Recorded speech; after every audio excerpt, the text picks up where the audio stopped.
mang chưa đi anh mang chưa đi đâu lúc thế thân lấy đang nói tụi mình nơi nhanh lên nữa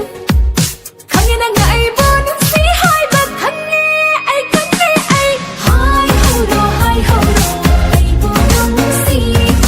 ôm đốt lòng không nhìn bạc thật sĩ son chưa đi hai hầu đồ ai buồn đông sĩ ôm đốt lòng không nhìn bạc thật sĩ son chưa đi. Hãy subscribe